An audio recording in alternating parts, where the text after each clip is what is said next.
The map was drawn in charcoal on the back of a flour sack, and the moment Louisa Holloway unrolled it on the counter of the Redemption Creek Land Office, every man in the room stopped what he was doing and stared. She was 24 years old, dressed in a travel-worn brown skirt and a cream blouse that had seen better days, with dark hair pinned up under a wide-brimmed hat that had collected the dust of 3 states. She stood with her shoulders squared and her chin lifted, as though she expected someone to laugh and had already prepared herself not to flinch when they did. There was a leather satchel slung across one shoulder and a small revolver holstered at her hip, the kind a woman carries not because she wants trouble, but because she has learned that trouble rarely announces itself. "I am filing a land claim," she said, her voice steady and clear, cutting through the smell of pipe tobacco and old paper. Section 22, bordering the eastern fork of Cutter Creek, approximately 40 miles northeast of this office. My grandfather surveyed it in 1857. The land was never formally registered because he died before he could complete the process, but the survey is valid, and the claim is mine by rightful inheritance. The land agent, a heavy-set man named Gerald Prout, whose collar was perpetually damp with sweat, looked at the flour sack map, then looked at Louisa, then looked at the 2 other men in the office who were leaning against the far wall with their arms crossed. One of them let out a low sound that was not quite a laugh but was not quite not one either. "Miss," Prout said, leaning forward on his elbows, "that is a piece of cloth with some lines drawn on it." "Those lines are measurements," Louisa said. "My grandfather was a licensed surveyor. He trained under Marcus Whitlow in Missouri. The landmarks he documented match every geographical record I have been able to verify. Bend in Cutter Creek, the twin rock formations he called the Sentinels, the ridge line running southwest, it is all there." "It is a pretty picture," said the man against the wall, and this time the sound he made was clearly a laugh. Louisa did not look at him. She kept her eyes on Prout. "I am not here for your opinion of its appearance. I am here to file a claim. That is the purpose of this office, is it not? To receive and record land claims." Prout straightened up and folded his hands on the counter. "The purpose of this office is to process legitimate claims backed by proper documentation. What you have brought me is a hand drawing on a piece of cloth with no official stamps, no county records, no chain of title that I can verify, and no witnesses. I cannot register this." "You can, and you are required to by territorial law," Louisa said. "You must accept the filing. You may dispute its validity, but you cannot refuse to receive it." She pulled a folded document from her satchel and laid it on top of the map. "This is the territorial statute, Section 4, Paragraph 2. Any party presenting a claim with supporting evidence must have that claim formally received and logged by the District Land Office. You may challenge the claim through proper legal channels, but you may not turn me away at the door." Prout stared at the document. He stared at it for a long moment. Then he reached beneath the counter and produced a logbook without another word, and the man against the wall stopped laughing. Louisa Holloway walked out of the Redemption Creek Land Office 17 minutes later with a receipt for her filed claim and absolutely no idea what to do next. She stood on the raised wooden boardwalk and looked out at the street, which was the usual organized chaos of a frontier town in the summer of 1878. Horses tied to posts.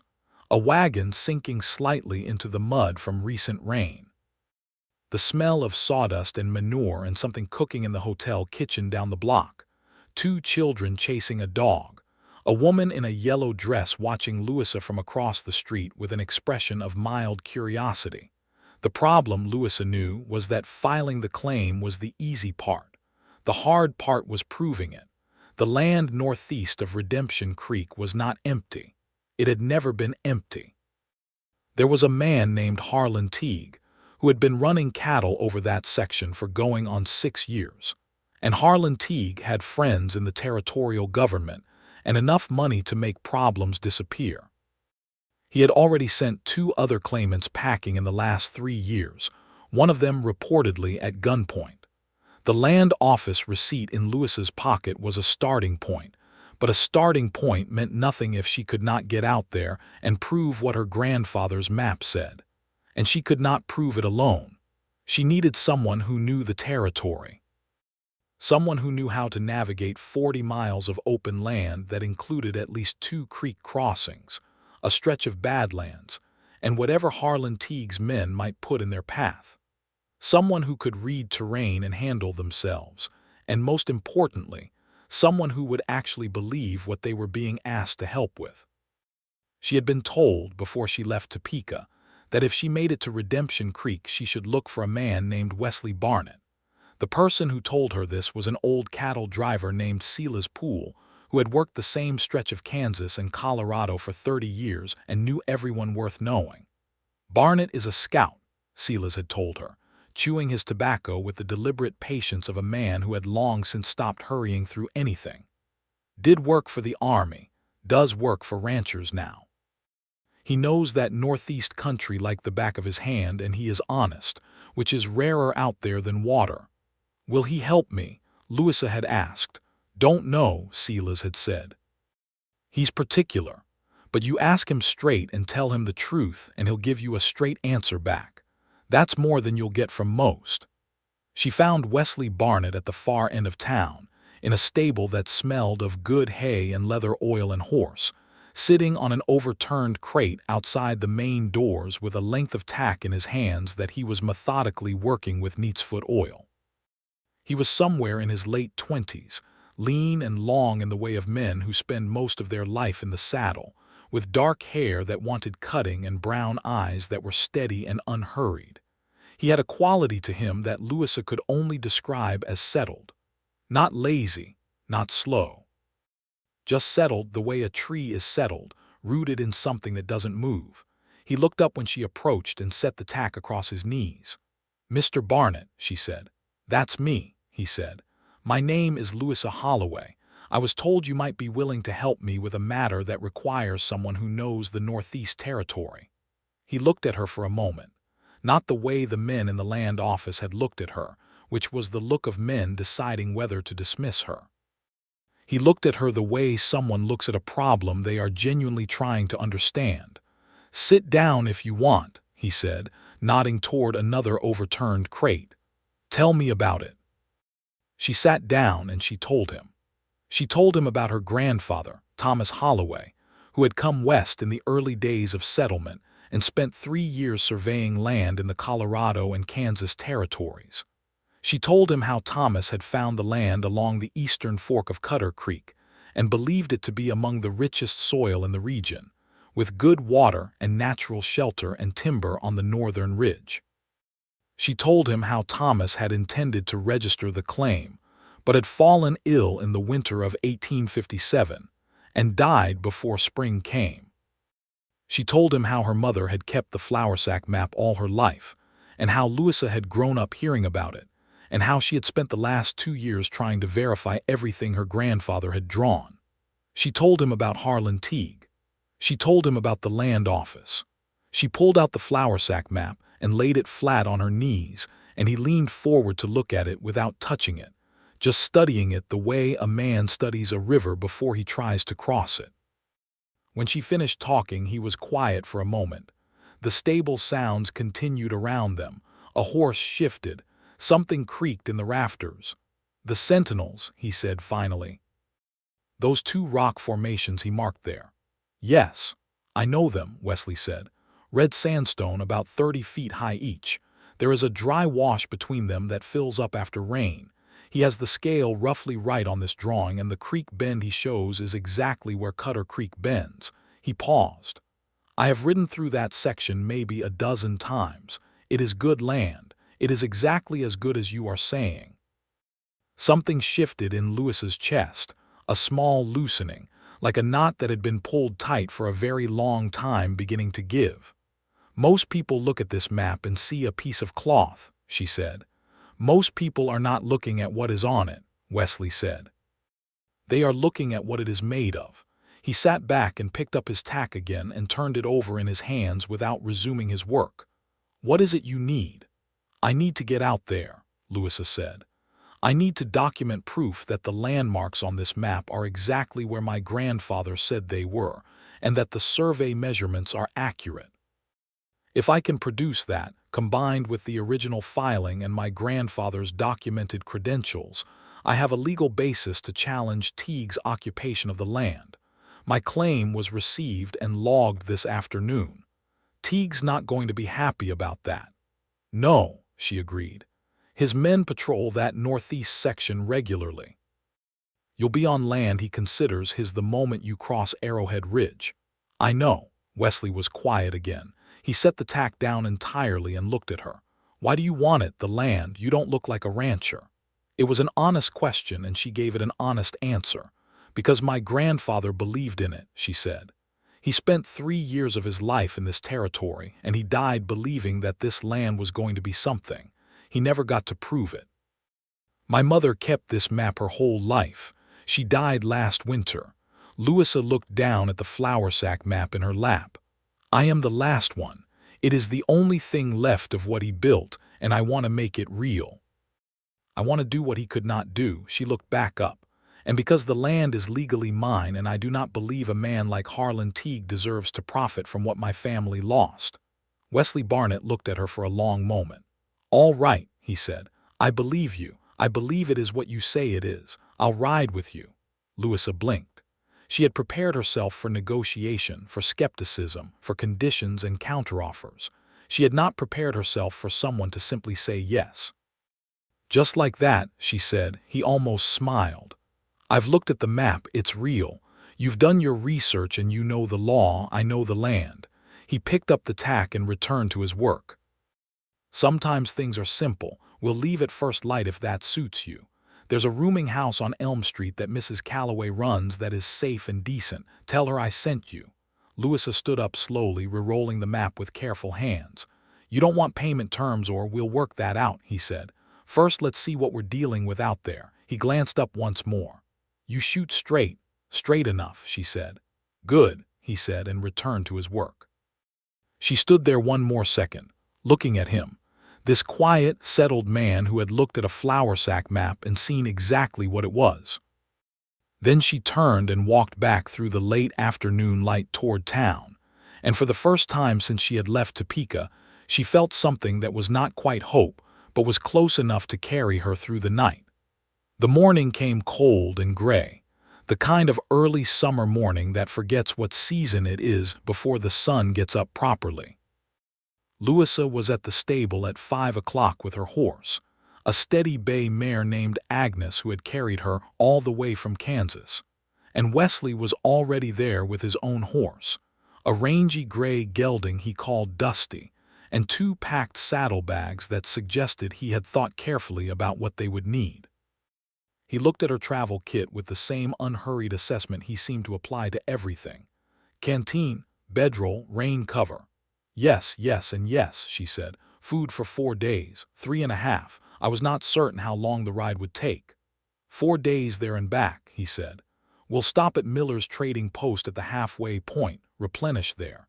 He swung up into the saddle with the easy motion of someone who has done it 10,000 times.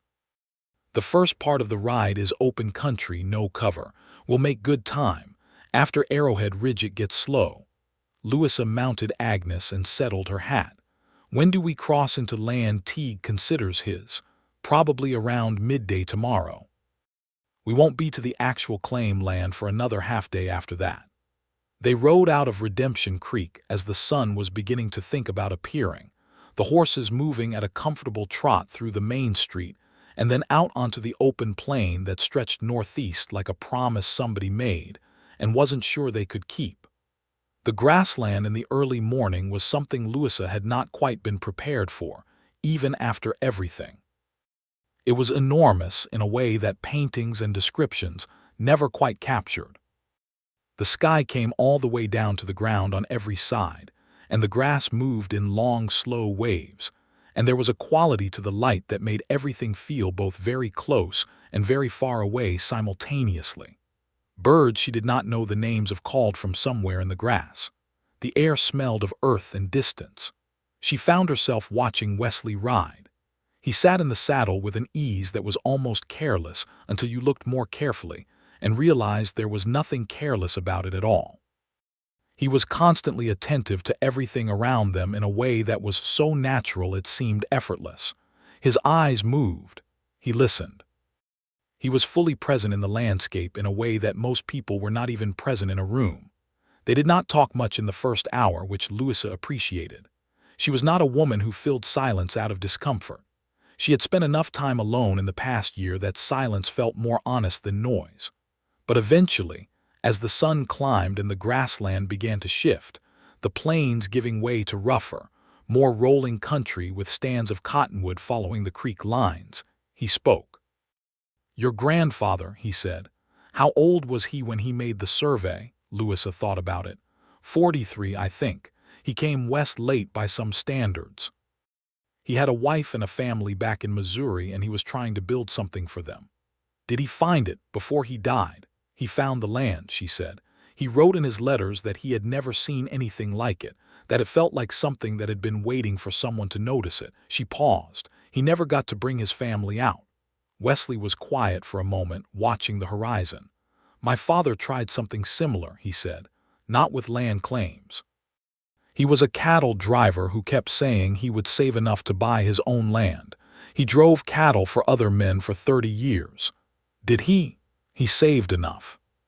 He was killed in a card game 2 weeks before he was going to buy the plot. Wesley said it simply, without bitterness, but with a flatness that spoke of a grief that had long since been worked through and put somewhere it could stay. So I know something about plans that almost happened. Louisa looked at him. I am sorry. Long time ago, he said, but it's part of why I don't think it's foolish to try to make things real that other people left unfinished. It seems to me that the people who left them were still trying. That counts for something. The words settled over Louisa quietly, and she did not speak for a while after that because there was nothing that needed adding. By midday they had covered considerable ground, and the landscape had shifted again. The rolling hills giving way to broken country with shallow ravines and scattered rock formations painted in the warm reds and tans of iron-rich sandstone. Wesley pointed out landmarks as they passed them, naming things with the casual familiarity of someone reading a book they have read many times. That ridge is called the Spine because of the shape at the top. That dry creek bed fills so fast in a storm that you can be trapped on the wrong side in minutes. That particular rock face is where he once spent a night in a sudden blizzard because he had misjudged the weather. You like it out here, Louisa said at one point. It was not a question. He thought about it anyway, the way he seemed to think about everything. I do, he said. It is honest. It does not pretend to be something it is not. If it is dangerous, it looks dangerous. If it is beautiful whether you are here to see it or not. He looked at her sideways. You grew up in Topeka, born there, she said. I have traveled some. My mother believed in traveling. She thought it was how you learned things that could not be taught any other way. She sounds like a sensible woman. She was the most sensible woman I have ever met, Louisa said, and the past tense landed the way it always did with a small specific weight. When did you lose her? January, winter fever, it was fast. Louisa kept her eyes on the trail ahead of them. She had been holding the map all those years. She gave it to me at the end and told me it was time, that I should do what needed doing. She exhaled. I had about $2 and a horse and a map on a flour sack. And you came anyway, Wesley said. I came anyway, she confirmed. He looked at her then, and there was something in his expression that was not pity, which was the thing she feared most from people when she told them about her mother.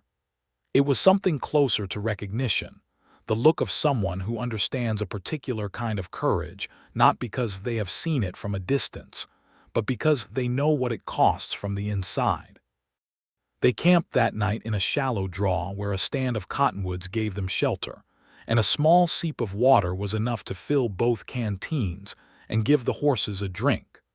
Wesley built a fire with the practiced efficiency of someone who has never once made the mistake of building a fire too big out in open country. Small and hot and almost smokeless. Louisa unpacked food from her saddlebag, and they ate jerky and hardtack and dried apricots that were sweeter than they had any right to be. The stars out here were something she could not adequately describe, even to herself. In Topeka there were stars, but out here there were stars in a quantity and proximity that seemed to change the nature of the sky from background to foreground, as though the darkness was just the space between lights rather than the other way around. "Tell me what to expect tomorrow," she said. Wesley stoked the small fire once. "Tomorrow morning we cross Arrowhead Ridge, which is the natural boundary of what Teague has been running cattle over. Once we're across, we might see his riders. They usually come through on a morning circuit. If we see them, we do not run and we do not hide. Running looks like guilt and hiding looks like fear, and neither will serve you. What do? We ride like we belong where we are," he said, "because you do." Louisa looked at him across the small fire. "You sound very certain about that." "I am," he said. "Your grandfather filed an intent to claim before he died, even if the paperwork never got completed. The survey exists. The land was open to claim when he surveyed it. Teague settled thereafter and has been squatting on it with numbers and reputation, but without a formal title that will stand up against a legitimate prior claim properly documented." He paused. "I am not a lawyer, but I have been around land disputes enough to know the difference between a strong position and a weak one. Yours is strong, his is loud." "There is a difference," she agreed. "A very significant one." There was a silence that was comfortable, the kind that settles between two people who have found they can share space without filling it unnecessarily. The fire crackled. Somewhere in the cottonwoods something moved, a small animal, nothing threatening. Dusty shifted in the darkness where both horses were picketed. "Why did you leave the army?" Louisa asked. She did not know if it was too personal a question, but somehow, out here under these stars, personal questions seemed more permissible. He was quiet for a moment. "The work was good," he said slowly. "The scouting. I was good at it and I understood it. But there were things the army was being used for that I could not always make peace with." He looked into the fire. "There were communities of people in this territory, people who had been here long before any of us, and the army's relationship to them was not always one I could stand behind. I did not always have the power to change what was ordered, and the times when I did not sit in me badly." He looked up at her. "So when my service was up, I did not re-enlist. I started taking work from ranchers and settlers, people who just needed someone to find a route or assess land or track something that needed tracking. It is quieter work. Cleaner." Louisa thought about that. The injustices he was describing, without stating them directly, were ones she was aware of. Could not be a person paying any kind of attention in this territory without being aware of them. The dispossession, the deliberate dismantling of ways of life that had sustained people for generations. She had opinions about it that she had learned early were not always welcome in mixed company, and she had also learned that the fact that they were unwelcome did not make them incorrect. "I think it says something about a person," she said carefully, "that they are capable of recognizing when they are on the wrong side of something. Not everyone can do that." "Not everyone wants to," he said. "No," she agreed. "Not everyone wants to." She put out her bedroll on the opposite side of the fire and lay on her back and looked at the stars, and she could hear him do the same. And there was something about that, about this man who had believed her map and was riding with her without hesitation, who spoke plainly about hard things and looked at the world with clear and honest eyes, that made her feel something she had not felt in quite some time. Something warm and specific that she was careful not to examine too closely in the dark, because it was new, and she did not fully trust new things yet. She fell asleep to the sound of the cottonwood leaves moving overhead and woke to early gray light and Wesley already up, water heating over a rebuilt fire, the horses fed and tended, the whole small camp arranged with the quiet competence of someone who takes care of things because things deserve to be taken care of. "How long have you been awake?" she asked, sitting up and rearranging her hair. "An hour," he said. "I am an early waker, bad habit."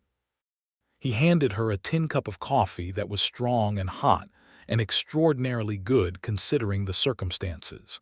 "We should move within the hour. I want to cross Arrowhead Ridge before the sun is too high." She drank the coffee and looked at him in the early light, this man who woke an hour before dawn and made the coffee and tended the horses and did it all without announcement or expectation of gratitude, simply because it needed doing. She thought about what Sela's pool had said. He's particular, but honest. She was beginning to understand what that meant. The crossing of Arrowhead Ridge was not dramatic. It was a gradual rise through broken terrain, the rocks getting larger and more angular as they climbed, until they crested a long, flat ridge of exposed stone that gave them a view that stopped Louisa's breath. Northward and eastward the land spread in an enormous patchwork of grassland and rock and the silver-thread glitter of Cutter Creek in the distance, and beyond it, barely visible, the rough rise of the northern ridge her grandfather had mentioned in his letters. "There," she said quietly, without meaning to say anything at all. "There," Wesley confirmed. She pulled out the flour sack map and held it up, orienting it against the landscape. Her grandfather had drawn this from memory, or from notes, or from some combination of the two, and here it was in front of her, matching.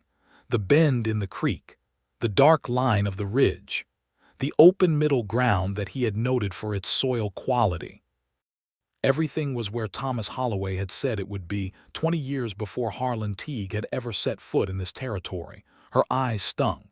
She was not a woman who cried easily, but there were moments that bypassed the barrier, and this was one of them. She blinked it back quickly. Wesley was watching her. He said nothing, which was exactly right. "He was here," she said. "He stood somewhere up here and he drew this." "Yes," Wesley said. "He was." They rode down off the ridge into Teague's claimed territory. They had been riding for perhaps 45 minutes, following the line of Cutter Creek northward toward the land described in the map, when the two riders appeared. They came from the east, moving at a pace that was clearly deliberate, two men on solid horses with their hats pushed back and their expressions set with the particular confidence of men who have made other people leave before and expect to do so again. Louisa kept her pace steady. Wesley rode just slightly ahead of her, which she understood was not dismissal, but positioning, placing himself where he could see both riders clearly. The men pulled up about 20 yards out, and the one on the left, a broad-shouldered man with a red beard, spoke first. "You're on Teague land," he said. "We're on land currently under a formal claim dispute filed with the Redemption Creek Land Office yesterday," Wesley said. "The lady here is the claimant." Redbeard looked at Louisa. "That's so." "That is so," Louisa said. "I filed a prior claim based on a survey conducted in 1857 by Thomas Holloway, licensed surveyor. The claim was received and logged. I am here to document the landmarks referenced in the survey for the purpose of supporting that claim." The second man, younger and less certain-looking, glanced at Redbeard. Redbeard had the look of a man processing something he had not been told how to handle. "Mr. Teague is not going to like this," Redbeard said finally. "Mr.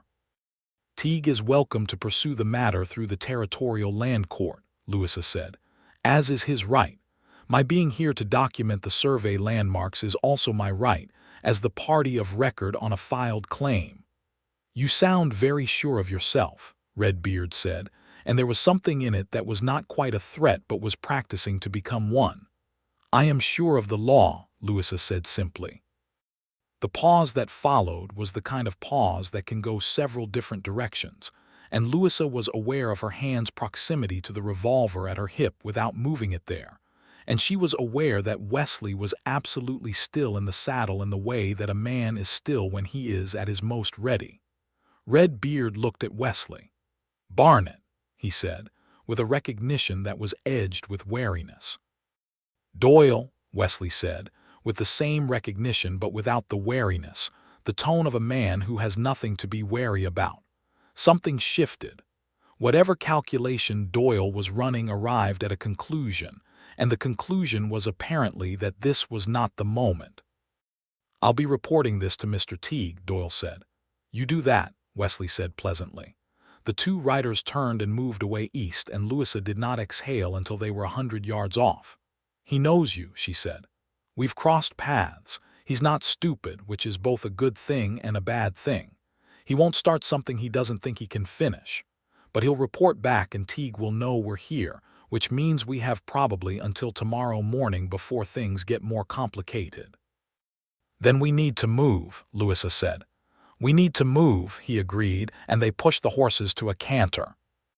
The section of land her grandfather had claimed ran along the eastern fork of Cutter Creek for approximately 2 miles, taking in a natural meadow that was lush beyond anything else Louisa had seen since crossing the ridge. The grass here was different, deeper and greener, fed by the proximity of the creek and the shelter of the ridge to the north. There were stands of cottonwood and what she thought might be elm along the water, and the creek itself, when she dismounted to crouch beside it, ran cold and clear over rounded stones with the sound of permanence. Thomas Holloway had known exactly what he was doing when he chose this land. Wesley produced a small notebook from his saddlebag and a measuring line, and they spent the next 4 hours doing methodical work. He measured. She recorded. They identified every landmark on the grandfather's map and documented it against the physical reality with measurements and written descriptions. The twin Sentinel rocks were exactly where Thomas had drawn them, 43 feet apart at the base, surrounded by the dry wash that filled in rain. The ridge line was exactly the bearing he had noted. The creek bend was precise. What emerged from the work was something overwhelming in its completeness. Thomas Holloway's flour sack map was not a rough sketch. It was an accurate survey document disguised by its medium. Every measurement they checked was within the tolerance of professional survey work from the era. The man had known exactly what he was doing and had documented it exactly and correctly. "This will hold up," Wesley said quietly, as they stood by the Sentinel rocks in the late afternoon light. "With his credentials documented and this verification, this will hold up in territorial court." "I know," Louisa said, and her voice came out smaller than she intended. He looked at her. "That's a good thing." "I know," she said again. "I have been working toward this for 2 years, and now that it is real, I don't quite know what to do with it." She pressed her hand flat against one of the Sentinel rocks and felt the warmth the sandstone had absorbed from the day's sun, a warmth that felt deeply, impossibly solid. "He put his hands on these rocks," she said. "My grandfather, he stood right here." "Yes," Wesley said softly. "I wish he could have seen this. I wish my mother could have seen this." The silence that followed was different from the comfortable silences of the trail. It was something tenderer and more complicated, and Louisa was aware of Wesley standing a few feet away with an attention that was wholly directed at her. Not the distant horizon-scanning attention of a scout, but something close and present and careful. "They would both know," he said. "I believe people who try hard and love hard and leave something real behind them, those people are in the thing they built somehow. In the map, in the land. Your grandfather is in this survey the way a good man is in everything he ever made well." Louisa turned to look at him. His face in the late afternoon light was open in a way she had not quite seen it before, the usual settled reserve giving way to something more direct and more gentle. And she felt the warmth she had been carefully not examining in the dark the night before expand in her chest with a certainty that was both alarming and, if she was honest with herself, welcome. "That is the kindest thing anyone has said to me in a very long time," she said. He held her gaze. "I mean it." "I know you do," she said. "That is what makes it kind." They made camp in the meadow itself that night within the borders of the claimed land, which was both a practical and a symbolic choice that neither of them discussed directly. The fire was small again. The stars were the same enormous statement they had been the night before. But something had shifted between them. In the way something shifts when two people have been through something significant together and come out the other side of it standing close to one another. "Tell me something you have never told anyone," she said, without quite planning to say it. He looked up from the fire with an expression of mild surprise that was swiftly replaced by consideration. "That's a significant request. You don't have to answer it." "I know." He was quiet for a moment. "I used to draw," he said finally. "Landscapes. I was not exceptional at it, but I was not bad." I stopped when I was about 22 because I was working with a crew of men who were not the kind of men who looked kindly on that sort of thing, and I was young enough that their opinion mattered more to me than the drawing did." He paused. "I have regretted stopping more than I have regretted almost anything else in my life, which seems like a disproportionate thing to regret when there are larger things available." "It is not disproportionate," Louisa said. "A thing you love is a thing you love. The size of it doesn't govern the ache of losing it." He looked at her with something that was quiet and clear and full. "No," he said, "I suppose it doesn't." "You could start again," she said. 28 might be too old to start over with drawing." 28 is not old," she said, with a sharpness born of conviction. He smiled then, a real smile, not the almost smile she had seen before. It changed his face considerably. "What about you?" he said. "You're never told any one thing." She thought about it. "I was engaged," she said, "in Topeka 2 years ago before my mother got sick. A man named George Aldrich who was respectable and kind and probably very suitable." She turned her tin cup in her hands. "I ended it because I kept feeling that I was walking into a version of my life that fit fine but was not quite mine. That sounds terrible." "It does not sound terrible," he said. "It sounds like knowing yourself." He was very hurt, she said. "I was sorry for that."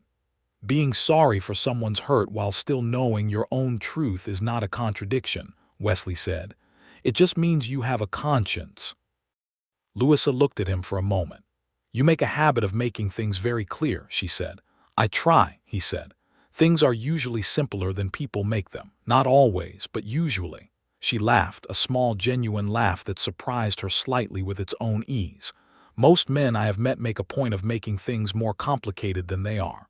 "That's a way of having power over things," he said. "If you're the one who understands the complexity you invented, you're the one who controls the room. And you have no interest in controlling rooms."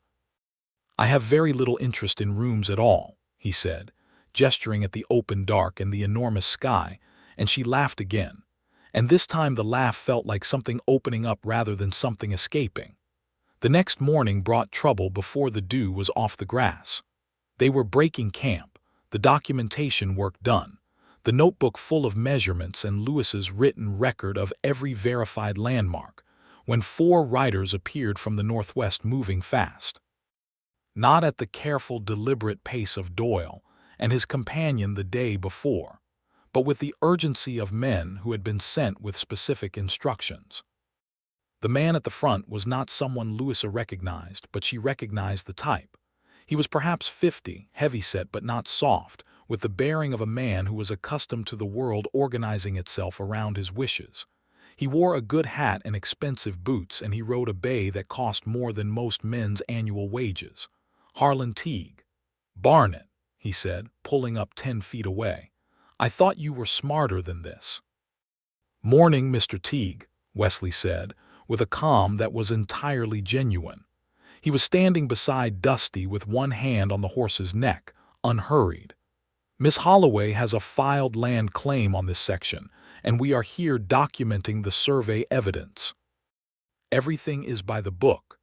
Teague's eyes moved to Louisa. He looked at her with the measuring assessment of a man who has bought and sold things all his life, and is determining whether something is worth his time. "Young lady," he said, "I don't know who put you up to this or what they told you, but this land has been run by my cattle for 6 years, and there is not a judge in this territory who is going to throw that over for a piece of cloth. The piece of cloth is a documented survey by a licensed surveyor predating your occupation by more than 20 years, Louisa said, keeping her voice level with the effort of someone who has practiced this. "Thomas Holloway's credentials are on record in Missouri. The claim has been formally filed and logged. The landmarks on the survey are verified and documented." She reached into her saddlebag and produced the notebook. "We have measurements, we have written records, we have everything required to support the claim in territorial court." "I have the land," Teague said. "You have the use of it," Louisa said. "That is a different thing." Teague stared at her. Behind him, his 3 men were watchful, hands positioned with intention, and Louisa was aware of Wesley's stance, still relaxed, still apparently casual, positioned between her and the three men in a way that was anything but casual. "I know Judge Halloran personally," Teague said. "I know the Territorial Land Commissioner personally. What you have is paperwork and a story, and paperwork and stories are worth exactly what I decide they're worth in this part of the country." "With respect," Louisa said, "what I have is a legal filing and documented evidence, and those are worth what the law says they are worth, regardless of who you know." She did not look away from him. "I am not asking for your blessing, Mr. Teague. I am telling you what the situation is. You may contest the claim in court, which is your right. But I have filed my claim, I have documented my evidence, and I am going to pursue this through proper legal channels. That is all." There was a silence that had actual weight to it, like weather. Teague looked at her for a long moment, and then he looked at Wesley, and whatever he read in Wesley's expression was apparently sufficient information. He pulled on his reins. "You'll regret this," he said. It was not a dramatic threat. It was said the way you say that it looks like rain, as a simple statement of expectation. "Perhaps," Louisa said, "but I will regret the other thing more." Teague turned his horse and rode away with his men, and this time Louisa noticed that her hands were shaking slightly. She had not allowed herself to notice during, but now the confrontation was over. Her body was filing its complaint about the experience. Wesley was at her side in 2 steps. "Are you all right?" "Yes," she said. Then, more honestly, "My hands are shaking." "That's normal," he said. "It means you were paying attention." He put his hand briefly over hers on the saddle horn, a steadying pressure, warm and deliberate. "You did well. You held every word of that." Louisa looked down at his hand over hers and felt the warmth of it all the way up her arm. He removed it after a moment, businesslike, returning to the business of getting packed and moving, but the warmth stayed. "We need to get back to Redemption Creek and to a lawyer as soon as possible," she said, pulling herself back to practicalities. "We do," he agreed. "We also need to get this notebook into someone's custody other than yours before Teague has a chance to do anything creative." "Is that a risk?" "He won't do anything violent. He's too careful for that. But documentation has a way of disappearing when it becomes inconvenient for powerful men, and he is a powerful man. We'll send a copy ahead with the next stage writer we can find and keep the original on us." This, Louisa thought, was what it meant to have someone who actually knew how things worked out here. Not just the land but the people, the systems and their vulnerabilities. She felt, not for the first time in the past 2 days, deeply and specifically grateful that Sela's pool had told her to find Wesley Barnett. The ride back was different from the ride out. Not because the land had changed, but because they had changed, or something between them had changed. Some quality of air had shifted so that the silences were softer, and the conversation came more easily, and there were moments where she would catch him watching her with an expression she did not entirely have language for, and moments where she was watching him without meaning to. They stopped at Miller's trading post as planned and sent a letter ahead via the stage writer there, with a summary of everything documented, addressed to the Territorial Land Records office in Denver. Wesley also wrote a separate letter to a lawyer he knew in Redemption Creek, a man named Arthur Crane who had handled land disputes before and whose professional ethics, Wesley said, were the best in a 50-mile radius. "How do you know all these people?" Louisa asked, as they ate a real meal at Miller's for the first time in 2 days, beans and salt pork and bread that was only slightly stale. "I've been moving through this territory for 8 years, he said. "You accumulate people. Some of them are useful and some of them are good and some of them are both." "Is Crane both?" "Both," he confirmed. "And Doyle back there, which is he?" Wesley considered it. "Neither particularly. He's a working man who takes Teague's wages and does Teague's bidding. He's not cruel on his own account. He's just not particularly principled either." "There are a lot of men like that," Louisa said. "There are a lot of men like that," he agreed. "They're not the problem by themselves. They're the problem because they give scale to the men who are actually the problem." Louisa turned this over. "You think clearly about people." "I've had to," he said simply. "When you work as a scout, Reading people is part of survival. You learn quickly which signals matter. She leaned her chin on her hand and looked at him across the plain wooden table of Miller's trading post. "What signals do I give off?" she asked. It came out more direct than she intended, and she did not take it back. He looked at her with that steady brown gaze. "Courage," he said. "The kind that is not the absence of fear but the decision to move anyway. Intelligence. You're always 3 steps ahead in your thinking." He paused. "Loneliness," he added, and said it gently enough that it landed without hurt. "You carry a lot by yourself, not because you want to, because you haven't had anyone to share it with." Louisa was quiet for a moment. Outside the trading post a mule brayed at something and a man laughed about it. "That is very perceptive," she said finally. "Am I wrong?" "No," she said. "Not wrong." They looked at each other across the table, and something passed between them that had the quality of an acknowledgement, the recognition of something that had been growing without announcement, and was now simply present between them, obvious and inevitable and a little terrifying, the way true things are. The remaining 2 days' ride back to Redemption Creek passed in a state that Louisa could only describe as heightened. Everything seemed slightly more vivid than it had on the way out.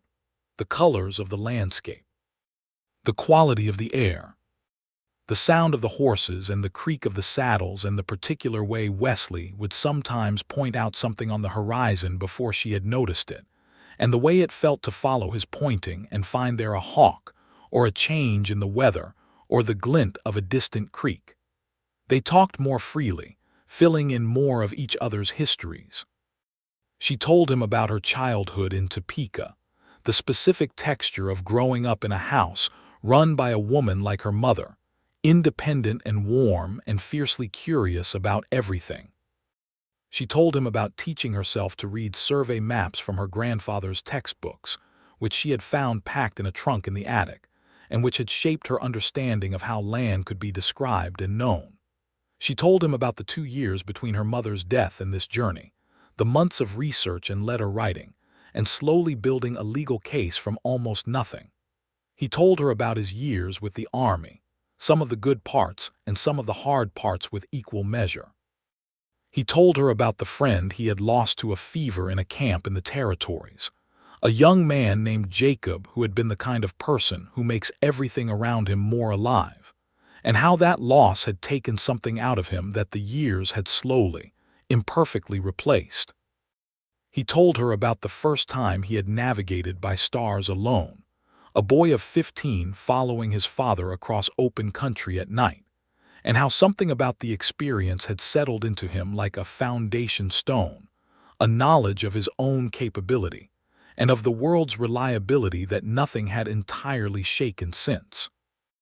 On the last evening before they reached Redemption Creek, they camped in a meadow where the grass was knee-high and gold in the last of the sun, and the sound of a nearby stream made a constant soft music. They had grown comfortable enough with each other by now that the routine of camp-making was easy and coordinated without discussion, each doing what needed doing without overlap or collision, a domestic efficiency that felt very natural and also, Louisa was aware, very new. She was sitting on a flat rock watching the last of the sunset fade when he came and sat beside her, close enough that their shoulders were almost touching. "I want to say something," he said, which was enough warning that she turned to look at him. He was looking at the fading sky. "I want to say that I am glad you walked up to me at that stable," he said. "I am glad you showed me the map. I have ridden through that country a dozen times, and I have done good work and useful work, and I have always been glad of it, but I have not in a good while done something that felt like it genuinely mattered in the way this has." He looked at her then. "That is partly the work, but it is mostly you." The sunset had left behind it a deep blue sky going gently to purple, and in it the first stars were appearing, and Louisa sat on that rock with the warmth of his shoulder not quite touching hers and felt something in her chest do something it had not done in so long she had almost forgotten the sensation, something unlocked and open and bright. "Wesley," she said. "I know it is early," he said, "and I know there is a great deal yet to resolve with the claim and with Teague and with the court. And I know you came here for a purpose, and that purpose is not finished. I am not asking you to." He stopped. I am not sure what I am asking. I suppose I am just telling you, so that you know. I know, she said quietly. I have known for most of the last 4 days. She looked at his profile in the deepening light. I have been trying not to know because there was work to do and I did not want to be distracted by what, he asked, and turned to look at her, and his face was so close and so open and so fully directed at her that she stopped trying to find careful words. By this, she said, and it was enough. He reached out and tucked a strand of dark hair back from her face, a gesture so simple and so careful, and so entirely right that it stole the breath clean out of her. His hand stayed there, resting against her cheek, and she turned her face slightly into it the way you turn toward warmth. Louisa, he said, just her name, and the way he said it made it into something that had never quite sounded like itself before. She kissed him first. She kissed him first because she had spent the last 2 years making decisions, and this was a decision she knew she wanted to make, and she did not want to wait any longer to make it. It was a brief kiss, tender and deliberate, and when she drew back, he was looking at her with something so unguarded and genuine that she felt her eyes sting again, not with grief this time, but with an overflow of something else entirely. "All right then," he said softly, and smiled, and it was the same real smile she had seen at the Sentinel Rocks, the one that changed his face. "All right then," she agreed, and the stars came out in full above them, and the stream sang its water song, and the horses grazed in the gold meadow grass, and the two of them sat close together on a flat rock in the dark, and talked for a long time about everything and nothing, the way you do when you have found someone you do not want to stop talking to. Redemption Creek looked different when they rode in the next morning, or perhaps Louisa looked at it differently. It was a frontier town in full morning operation, noisy and practical and imperfectly beautiful, and she rode down its main street beside Wesley Barnett with the notebook of documented measurements in her saddlebag and the flour sack map rolled safely in its case, and the land claim receipt in her pocket and something light and solid in her chest that was neither the map nor the claim but was, she thought, equally important. Arthur Crane's office was a narrow room above the general store, with a window that looked out on the street and bookshelves covering every wall. Crane himself was a small, precise man of about 50 with wire-rimmed spectacles and ink-stained fingers and the quality of deep attention that the best lawyers share with the best scholars. He shook Louisa's hand firmly and listened to everything without interruption for 20 minutes. Then he looked at the flour sack map. He looked at the notebook. He read the copy of the letter she had sent to Denver. He took off his spectacles, cleaned them, replaced them, and looked at everything again. "The claim is legitimate," he said. "The prior survey documentation is valid. The verification work you have done here is thorough and methodical." He set his spectacles on his nose and looked at Louisa over them. "Teague will fight it. He has money and he has connections and he has 6 years of occupation to point to. But the law on prior claim surveys is clear, and if we file in territorial court with this documentation, I believe we win." "How long will it take?" Louisa asked. 3 months, perhaps 4. These things move at their own pace. He looked at her carefully. "Do you have means to remain in Redemption Creek for that period?" Louisa thought about her financial situation with the candor of a woman who has spent 2 years making very little money go very far. "I can manage," she said. "There is also the question of Teague," Crane said. "He will know the case is being filed. He will not be pleased. I would recommend you maintain a visible presence and conduct yourself openly and publicly so that anything he does in response cannot be done quietly." "Agreed," Louisa said. "And Miss Holloway," Crane said, and there was something in his tone that was not quite delicacy, "you should be aware that Teague is not accustomed to losing. He will use whatever leverage he can find, including personal and social. You may find people in this town who suddenly seem less friendly." "I have dealt with unfriendly people before," she said. "I don't doubt it." He rose and offered his hand again. "I will begin drafting the filing today. I will need 3 days."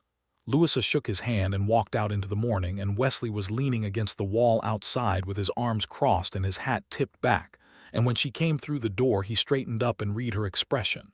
"Good?" he asked. "He thinks we win," she said. Something moved across his face that was satisfaction and something warmer both together. "I thought he would," he said. 3 or 4 months, she said, "for the court process." He looked at her steadily. "I'll be here," he said. "You have work," she said. "You do not need to." "I have work I can do around here," he said simply. "I am not going anywhere." Louisa looked at him on the boardwalk in the morning sun. This long-legged, settled, honest man who had ridden 40 miles into disputed territory on the strength of a flour sack map, because he had looked at it and seen what it actually was. This man who had sat beside her on a flat rock under a sky full of stars and told her the truth about what he felt without dressing it up or making it more complicated than it was. "Wesley," she said. "Yes." "Thank you," she said. "Not just for the writing and the documenting and all of it, for believing it in the first place. You were the first person who looked at that map and saw what my grandfather made." He was quiet for a moment. Then he said, "He made something worth seeing," and the way he said it encompassed both the map and its maker and perhaps Louisa herself, and she felt the warmth in her chest expand until it had no more room to go. The 3 months that followed were the busiest, most complicated, most unexpectedly rich months of Louisa Holloway's life. She took work at the school in Redemption Creek, teaching reading and mathematics to the younger children, which the schoolteacher, a harried man named Mr. Forsyth, was enormously grateful for. It gave her an income, an occupation, and a standing in the community that helped in exactly the way Arthur Crane had suggested it would, providing her with a visible and respectable presence that made it harder for Teague's influence to quietly undermine her. Teague did try. There were rumors, as Crane had predicted, vague social whispers about the questionable nature of her claim and her character. 2 shop owners were notably less warm to her for a few weeks. She handled all of it with the same steady calm she had brought to everything else, conducting herself with transparent honesty and letting the work speak for itself. Wesley was, as he had said he would be, there. He took work with a local rancher who needed land scouted for a new grazing section, work that kept him in and around Redemption Creek and gave him reason to be present without making a performance of it. He was at the school sometimes at the end of the day when she was finishing, walking her to Mrs. Calloway's rooming house through the dusty streets. He shared meals with her at the hotel dining room when he was in town. He sat with her on the rooming house porch in the evenings, and they talked and read and watched the street and were, in the quiet, simple ways that matter most, in each other's lives. They were not secretive about it, because there was nothing to be secretive about. Redemption Creek noticed them and formed opinions about them, as frontier towns always do about any configuration of man and woman that offers potential for narrative. And most of those opinions were warm because most people in Redemption Creek were decent people who could see plainly enough what was in front of them. Mrs. Calloway, who ran the rooming house and had lived through enough of her own history to recognize real things when she saw them, told Louisa one morning over breakfast that Wesley Barnett had the best character of any man she had met in 30 years of running a house for the whole variety of Western humanity, and that Louisa ought to know that and act accordingly. "I know it," Louisa said. "Good," Mrs. Calloway said, and poured her more coffee with the satisfied air of someone who has delivered useful intelligence. There was an evening, about 6 weeks into the waiting period, when Louisa and Wesley rode out together on no particular errand, just riding for the pleasure of it in the long summer evening, and ended up without quite planning to on Arrowhead Ridge, watching the sun go down over the land to the northeast, the land that was contested and documented and legally disputed and physically present and entirely real. "My grandfather would have seen this sunset," Louisa said, "from somewhere out here." "He would have," Wesley said. "I keep thinking about what it would have looked like to him," she said, seeing it for the first time, knowing what he was looking at. "What do you think he thought?" She considered it. "I think he thought it was worth it," she said. All the traveling and the months away from his family and the hard work. I think when he stood here and saw this land he thought it was worth it." "Was he right?" Wesley asked. Louisa looked at the land, the enormous gorgeous fact of it, running out to the edge of the sky in the colors of late evening. Then she looked at the man beside her, who was watching her with his steady, attentive eyes that always looked at what was actually there. "Yes," she said. He was right. He reached over and took her hand in his, and they sat on their horses on Arrowhead Ridge and watched the sun finish its work and the stars begin theirs. And it was the simplest and most complete thing she had felt in as long as she could remember. They had been a little more than a month into the courtship proper, which had settled into itself with the same natural ease as everything else between them, when Wesley asked her to walk with him one evening along the creek that ran south of town. The creek in the evening was silver and quiet, and the cottonwoods along its banks were full of the particular murmur of their own leaves, and Louisa was beginning to know what it meant when he had a specific destination in mind, because he got a certain quality of intent about him that he was not entirely aware of. "You have something you want to say," she said. "I do," he confirmed. "Then say it," she said kindly. He stopped walking and turned to face her on the creek bank, and the evening light was doing something perfect to everything at that moment, the way light sometimes colludes with the larger moments. "I'm not a man of much property," he said, with a directness that was entirely characteristic. "I have a horse and a saddle and a good rifle and enough in savings to be useful for a while. I have skills and I have a knowledge of this territory that has value, and I have a character that I can honestly say I have tried to build carefully." He looked at her. "I have also found in the last 2 months that there is no version of my future I want to imagine that does not include you in it. And I have tried to imagine several, because I wanted to be sure I was not just telling myself a comfortable story." Louisa felt the whole of herself go very still. "Louisa Holloway," he said, and produced from his jacket pocket a small ring that was silver with a small red stone that caught the evening light. "I know the claim is not settled, and your future here is still being decided, and there are many practical things still in motion. But I am not asking you because of what the future looks like. I am asking because of who you are right now today, which is the most remarkable woman I have ever met. Will you marry me?" She stood there on the creek bank in the evening light and looked at this man who had believed in a flour sack map and ridden 40 miles to prove it, and never once made her feel that her courage was anything other than the most natural thing in the world. This man who woke an hour before dawn and made coffee, and told the truth, and used to draw landscapes, and carried his grief quietly and smiled with his whole face when something was genuinely funny. "Yes," she said, with a clarity that was total and without reservation. "Yes, I will marry you." He put the ring on her finger, and she looked at it, and then at him, and he looked back at her with an expression that was the most unguarded she had ever seen from him, pure uncomplicated joy. And she put both hands on either side of his face and kissed him properly on the creek bank in the evening light, and the cottonwood leaves made their murmuring approval above them. The territorial court hearing took place on a Friday in October, in the small courtroom that doubled as the town hall in Redemption Creek, packed with people who had various interests in the outcome, and a judge named Harrington who had ridden in from the county seat, and who looked with equal impartiality at Teague's lawyers and at Arthur Crane. Arthur Crane was extraordinary. Louisa had known he was good.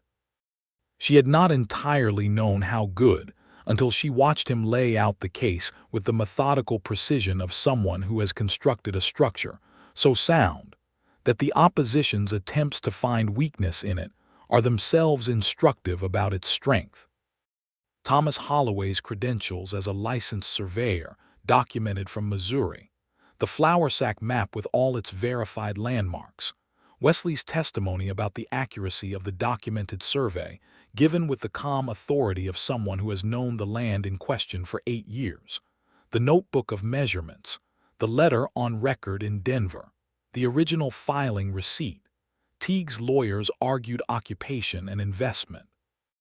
They argued that 6 years of practical use and economic development constituted a legitimate claim.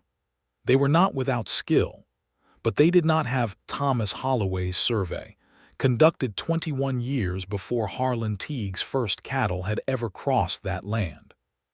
Judge Harrington took 2 hours to deliberate. When he came back, he settled his spectacles on his nose and looked at the full room and delivered his finding with a brevity that was itself a kind of elegance.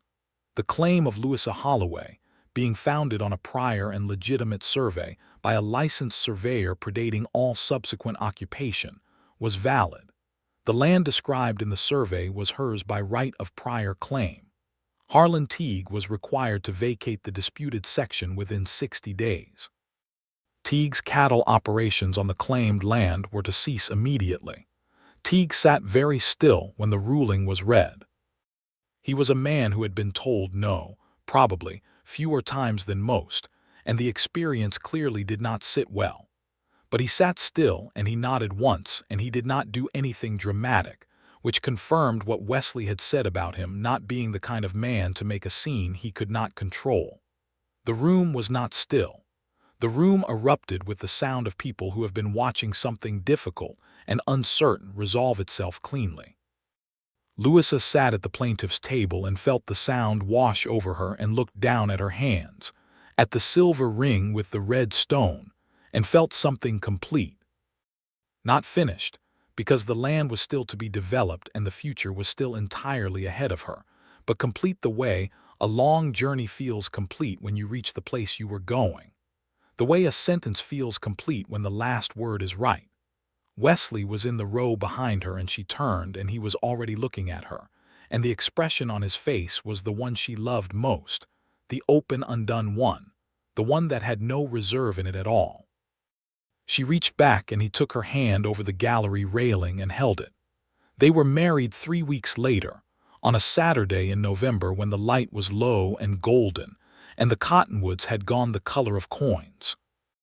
The wedding was at the small church at the east end of Redemption Creek, with Mrs. Calloway in the front row with a handkerchief she did not entirely need, but had brought as insurance, and Arthur Crane looking quietly pleased, and the schoolteacher Mr. Forsyth and his wife, and a handful of the decent people of the town who had come to know them both over the past months.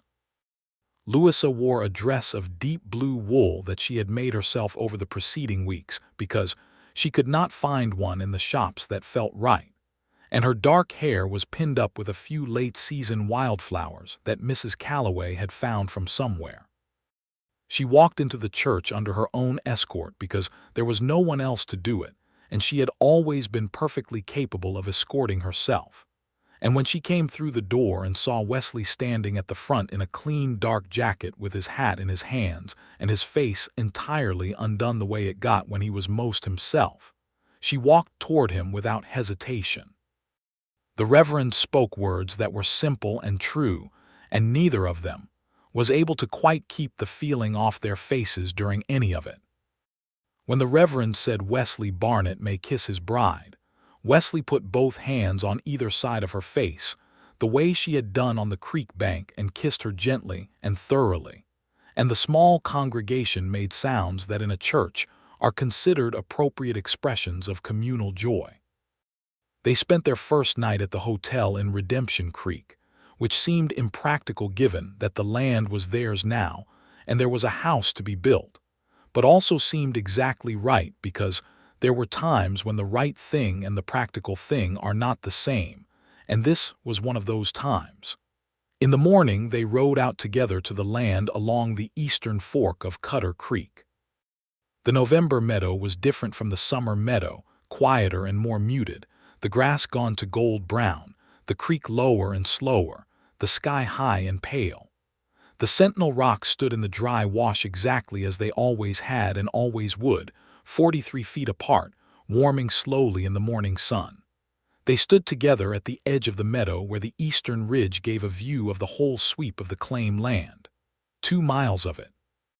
Water and soil and shelter and timber and all the potential that Thomas Holloway had looked at in 1857 and known for what it was.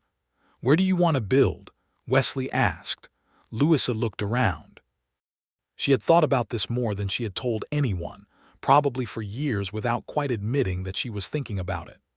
"There," she said, pointing to a rise of ground south of the creek bend, sheltered by the ridge to the north and with a good view east and south, where the morning light would come into the windows. Near enough to the water, far enough to be above the flood line. "Good choice," he said, and she could hear in it that he had been thinking about it too and had arrived at the same place. "We will need lumber," she said, "and labor to start, though I intend to learn what I can and do as much as I'm able. I know a man with a sawmill in Bent Fork who owes me a favor," he said, "and there are 3 men I have worked with who are good builders and honest workers." "Of course you know a man," she said, smiling. "I have been in this territory for 8 years, he said, as he always said, which was the answer that was always both explanation and comedy. She laughed and leaned against him, and he put his arm around her, and they stood on the rise of ground above the creek and looked at the land that had waited more than 20 years to be claimed. And the morning light came over the eastern ridge and lay itself down over the meadow like an announcement. "Thomas Holloway," Louisa said quietly, not entirely to Wesley, not entirely to herself. "I hope you can see this."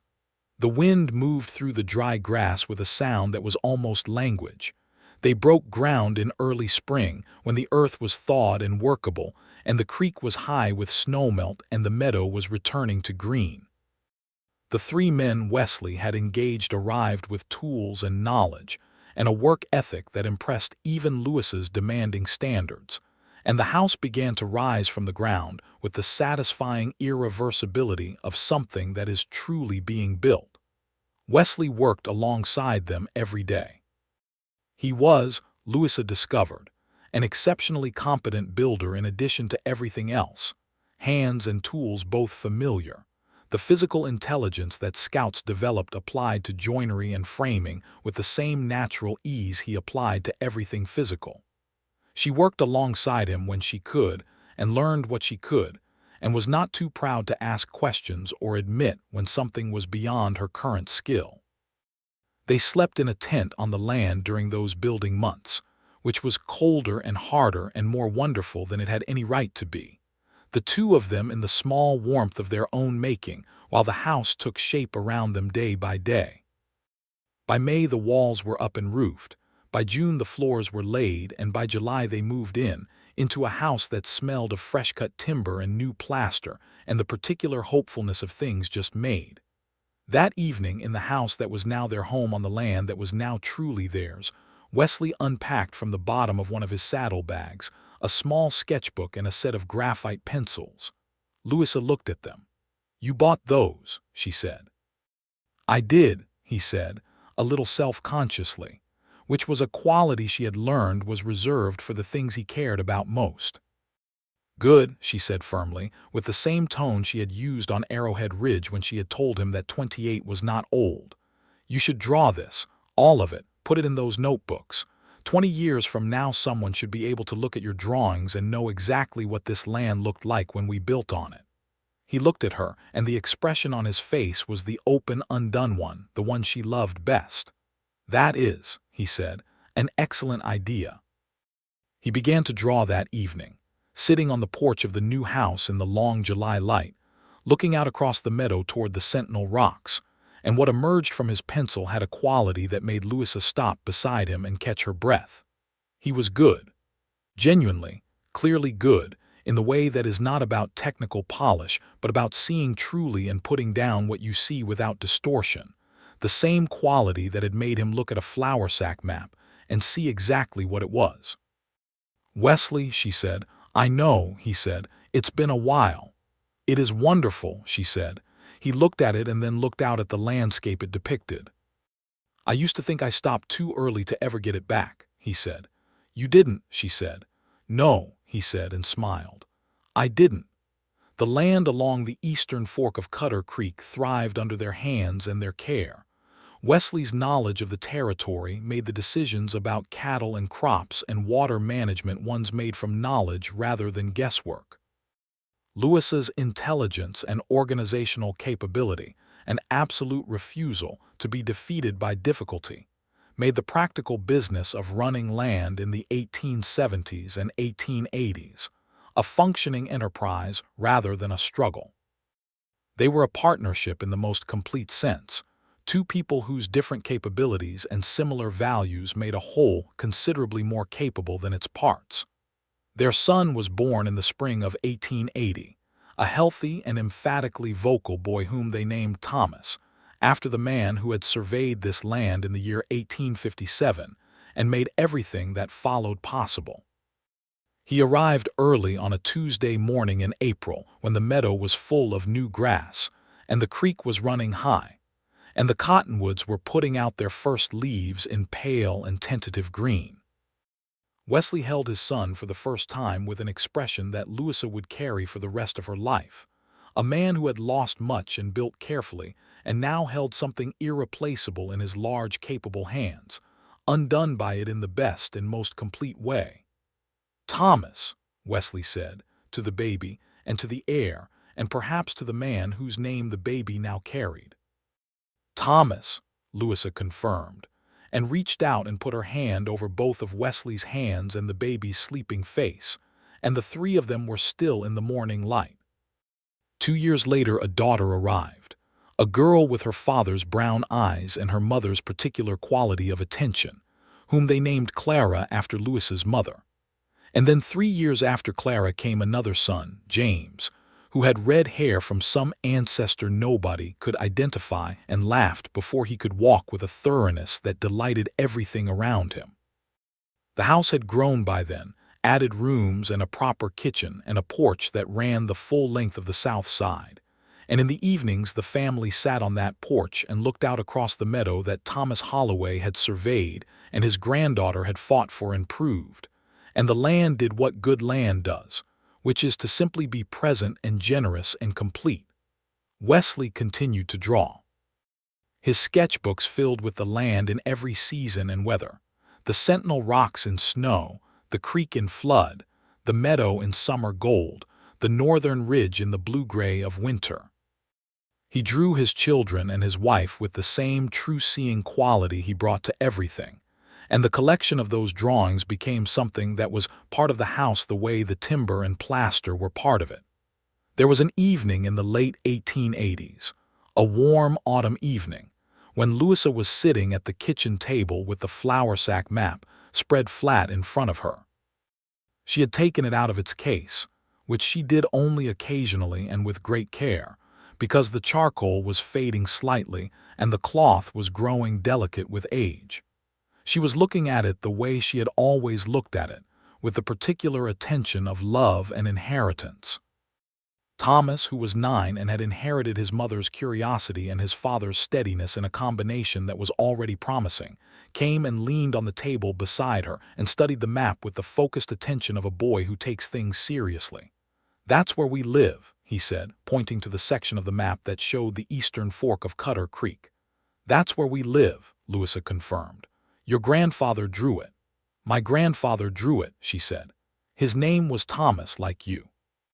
"I know," Thomas said, with the patience of a child who has been told something true many times and accepts its repetition, because the truth is worth repeating. Before anyone else was here, she said. The boy was quiet for a moment, looking at the map with his father's steady eyes. "Do you think he knew," he said. "Knew what?" "That we would be here," the boy said. "That it would be us." Louisa looked at the flour sack map, at the lines her grandfather had drawn in charcoal with a careful hand in 1857, lines that had described this land with such accuracy that 20 years and a territorial court and a flour sack medium had not been enough to defeat them. She thought about Thomas Holloway standing on Arrowhead Ridge with his surveying tools and his knowledge and his hope, looking at the land below him and knowing it for what it was. She thought about a woman walking into a land office with that map and everyone in the room deciding to laugh, and the moment outside on the boardwalk afterward when she had stood with a receipt in her pocket and no clear plan. She thought about a man sitting outside a stable working oiled tack with patient hands, who had looked up when she approached and said, "Sit down if you want," and listened to everything she said, and then looked at the map, and said, "I know those rocks," and then said, "All right," and yes, simply and clearly. She thought about a flat rock under a sky full of stars, and the warmth of a hand briefly over hers, and the feeling of a knot pulled tight for a long time beginning at last to give. She thought about her mother holding the map her whole life, and the look on her face at the end when she had pressed it into Louisa's hands. "It is time. You should do what needs doing." "Yes," Louisa said to her son. I think he knew. Wesley came in from the evening, the door letting in a brief breath of autumn air that smelled of the particular quality of this land in this season, something she knew by now in her bones. He saw Louisa and Thomas at the table with the map and came to stand behind them both, one hand on Louisa's shoulder and one hand on the back of Thomas's chair. He looked at the map in the way he had looked at it the very first time, not at what it was made of but at what it said. At the measurements and the landmarks and the creek and the ridge and the two sentinel rocks that stood 43 feet apart in the dry wash and were there now, outside and visible from the kitchen window, warming in the last of the autumn sun. "Everything he drew is real," Thomas said thoughtfully. "Everything he drew is real," Wesley agreed. Louisa put her hand over Wesley's where it rested on her shoulder, and he turned his hand and held hers, as he had held it 100 times and 1,000 times, with the ease of long intimacy, and the attentiveness that had never once diminished. And she felt it, the warmth in her chest that had been growing since a man at a stable looked up with honest eyes and listened, that had grown and deepened, and found its proper shape over years and children and seasons and work and loss and joy, until it was simply the sustaining fact of her daily life. She rolled the flour sack map carefully and returned it to its case. Outside the window, the meadow held the evening light, the eastern fork of Cutter Creek catching the sun in the bend where Thomas Holloway had stood and measured and known. The sentinel rocks were amber in the dusk. The northern ridge was dark against a sky going to its deeper blue. Somewhere in the cottonwoods along the water, a bird was doing the last of its evening business with the day, and the sound carried in the still air with perfect clarity. Everything her grandfather had drawn was real. And here, on the land that had waited and been claimed and proven and built upon, with a good man's hand warm over hers and her children moving through the lamplit rooms of a house made with care, and a map on a flour sack that had survived 20 years of disbelief to say finally and unambiguously, "This is here. This is real. Someone saw this and wrote it down." Louisa Holloway Barnett understood that the best things people leave behind them are not the land or the maps or the houses. They are the proof that trying matters. They are the insistence that what you see with honest eyes is worth the trouble of making real. They are the willingness to say, when everyone in the room has decided to laugh, "This is what it is, and I know what I am doing, and I am not leaving until it is done." Thomas Holloway had known this. Louisa had learned it. And Wesley Barnett, who had looked at a flour sack map in a stable doorway and seen exactly what it was, had always known it in that settled, quiet way he knew most things, the way a tree knows the ground it grows in, not by thinking about it but by being rooted there. The evening deepened. Clara came in from wherever she had been with a frog. She wanted to show everyone, and considerable negotiation followed about the appropriate indoor status of frogs. James, from some other room, contributed his opinion at volume. Thomas made the particular face of an older brother watching a sibling situation escalate that he has decided is not his problem. Louisa dealt with the frog with the calm efficiency of a woman who has dealt with frogs before and will deal with frogs again. Wesley leaned in the kitchen doorway and watched his family with an expression that was wholly unguarded, the open, undone one that she loved best, and then he caught Louisa's eye across the room and he smiled, the real smile that changed his face, and she smiled back across the cheerful chaos of the kitchen, and it was enough. It was more than enough. It was everything. The stars came out above the land along the eastern fork of Cutter Creek, the same stars that had looked down on Thomas Holloway with his surveying tools in 1857, and on a woman riding through dusty territory, with a map nobody believed in 1878, and on two people sitting close together on a flat rock in a gold meadow, and telling each other the truth in the dark. They came out in their enormous quantity and their unchanging pattern, and they looked down on the house that had been built on the claimed and proven land, warm with lamplight, full of voices, complete.